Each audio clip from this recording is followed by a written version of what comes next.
అందరిని కూడా స్వాగతిస్తూ ఉన్నాం. కార్యక్రమానికి విచ్చేసినటువంటి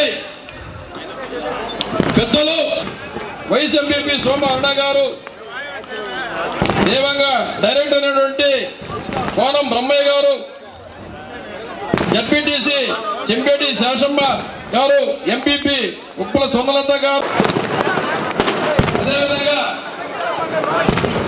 ఎక్స్ మిల్కేడే చైర్మన్ విజయ్ రెడ్డి గారు, కుమార్ గారు, రావు సంగారెడ్డి గారు, కులరాజు గారు,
మీరందరూ కార్యకర్తలందరూ కూడా సమ్మెను పాటించి వారి వారి సీట్లో కూర్చోవచ్చుగా కోరుతా ఉన్నాం.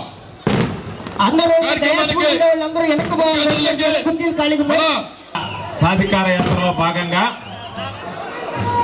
ముత్తుకూరు మండల కేంద్రంలో ఏర్పాటు చేసినటువంటి కార్యక్రమానికి ముఖ్య అతిథిగా విచ్చేసినటువంటి గౌరవనీయులు, నాకు అత్యంత ఆత్మీయులు పెద్దలు శ్రీ రాష్ట్ర ఉప ముఖ్యమంత్రి వర్యులు శ్రీ నారాయణ స్వామి గారికి, వేదిక మీద ఉన్నటువంటి మరొక ఈరోజు యాదృచ్ఛికం ఏమిటంటే, ఈరోజు పెద్దలందరికీ తెలియాల్సింది, లోకేష్ యువగళం పాదయాత్ర ఇక్కడ నిర్వహిస్తే కనీసం ఈరోజు మనకు వచ్చినటువంటి జనంలో 4% కూడా తెలుగుదేశం పార్టీకి సంబంధించినటువంటి నాయకులకు రాలేదు. జగన్మోహన్ రెడ్డి గారి ప్రతినిధులు ఈరోజు ఉప ముఖ్యమంత్రి గారు కానీ, రాజ్యసభ సభ్యులు, లోక్సభ సభ్యులు ఉన్నటువంటి మేయర్ గారు, అందరూ మైనారిటీ నాయకులు అందరూ కలిసి వస్తే ఇంత పెద్ద ఎత్తున జగన్మోహన్ రెడ్డి గారికి ఆశీస్సులు అందించడానికి మీరు అందరూ కలిసి రావడం జరిగింది. ఒక్కసారి ఎక్కువసేపు నేను మాట్లాడను, ఎందుకంటే అతిథులు ప్రధానంగా మాట్లాడతారు. కాకపోతే 1-2 విషయాలు సర్వేపల్లి నియోజకవర్గానికి సంబంధించి మనం చెప్పుకోవాల్సినటువంటి అవసరం ఉంది.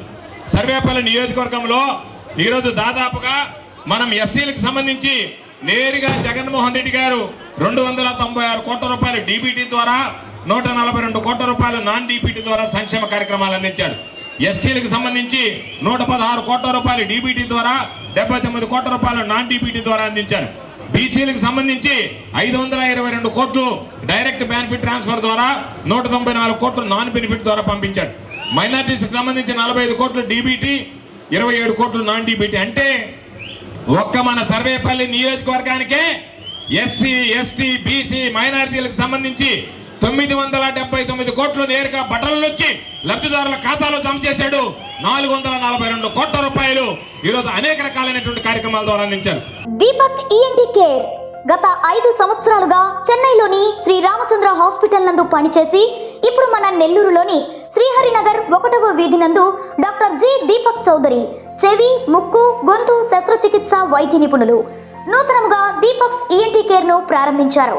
మా ప్రత్యేకతలు: tonsils and adenoids operations, endoscopy విధానం ద్వారా ముక్కు దూలం వంకర సరిచేయుట, చెవి నుండి చీము కారుట, వినికిడి లోపం, తల తిరుగుటకు చికిత్స మరియు మైక్రోస్కోపీ ద్వారా చెవి ఆపరేషన్లు చేయబడును.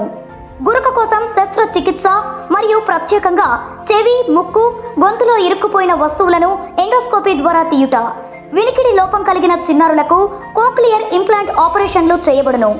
సంప్రదించండి దీపక్ ఈఎన్టీ కేర్, 1వ వీధి, శ్రీహరినగర్, టీడీపీ ఆఫీస్ ఎదురుగా, పెట్రోల్ బంక్ వెనుక, నెల్లూరు. Phone number 8639489693. దాదాపుగా 1,10,000 కుటుంబాలు ఈరోజు జగన్మోహన్ రెడ్డి గారి వల్ల ఈరోజు లాభపడ్డాయి. కాబట్టి ఈ రాష్ట్రంలో ఎంతో మందిని చూశాం. బిఆర్ అంబేద్కర్ గారి సమయం నుంచి ఇప్పటి వరకు ఈ రాష్ట్రంలో అనేక ప్రభుత్వాలు చూశాం, అనేక మంది ముఖ్యమంత్రులు చూశాం. బిఆర్ అంబేద్కర్ గారు రాసినటువంటి రాజ్యాంగ స్ఫూర్తికి ఈరోజు జగన్మోహన్ రెడ్డి గారు అదే ఆలోచన చేస్తూ గతంలో ఎన్నడూ లేనటువంటి విధంగా 75 సంవత్సరాల భారతదేశ సుదీర్ఘ స్వాతంత్రం వచ్చిన తర్వాత సుదీర్ఘ సమయంలో ఏ ఒక్కరూ ఆలోచన చేయనటువంటి విధంగా సామాజిక న్యాయానికి పెద్దపీట వేసినటువంటి వ్యక్తి మన ముఖ్యమంత్రి జగన్మోహన్ రెడ్డి గారు అని చెప్పి సందర్భంగా మీ అందరికీ తెలియజేస్తున్నాను. కేబినెట్ తో ప్రారంభించినటువంటి ఆయన ఆలోచన ఈరోజు ప్రతి దగ్గర ఎస్సీ ఎస్టీ బీసీ మైనారిటీలకు ఈరోజు అవకాశం కల్పించి ఓటు బ్యాంకు రాజకీయాలకు గతంలో తెలుగుదేశం ప్రభుత్వం వాడుకుంటే దానికి భిన్నంగా ఈరోజు రాజ్యాధికారం వైపు అడుగులు వేయించాలి, ప్రతి విషయంలో ఎస్సీ ఎస్టీ బీసీ మైనారిటీలను ముందుకు ఉంచాలని సామాజిక న్యాయం కోసం ప్రోకలాడినటువంటి వ్యక్తి చంద్రబాబు నాయుడు గారు బిఆర్ అంబేద్కర్ గారి విగ్రహాన్ని నేను 125 అడుగుల విగ్రహాన్ని పెడతానని చెప్పి విస్మరిస్తే 125 అడుగుల విగ్రహాన్ని ఒక మోడల్ గా సింబల్ ఆఫ్ జస్టిస్ గా ఈరోజు విజయవాడ నడిబొడ్డులో ఏర్పాటు చేసినటువంటి ఘనత మన ముఖ్యమంత్రి జగన్మోహన్ రెడ్డి గారిది అని చెప్పి సందర్భంగా మీ అందరికీ మనం చేస్తూ ఇంత పెద్ద ఎత్తున విచ్చేసినటువంటి మీ అందరికీ పేరు పేరు నా చేతులు జోడించి హృదయపూర్వకమైనటువంటి ధన్యవాదాలు తెలియజేసుకుంటూ సెలవు తీసుకుంటున్నా. మనం ఏ కార్యక్రమం ప్రారంభించినా మనం మహానేత రాజశేఖర రెడ్డి గారికి నివాళులు అర్పించి ఆ కార్యక్రమాన్ని ప్రారంభిస్తాం కాబట్టి ఆ తర్వాత మాట్లాడేటువంటి వక్తలు ప్రారంభించేటువంటి ముందు మహానేత రాజశేఖర రెడ్డి గారికి విగ్రహాలకి నివాళులు అర్పించి ఈనాటి సభ కార్యక్రమాన్ని ప్రారంభిస్తామని చెప్పి మీ అందరికీ సందర్భంగా మనం చేస్తున్నాం.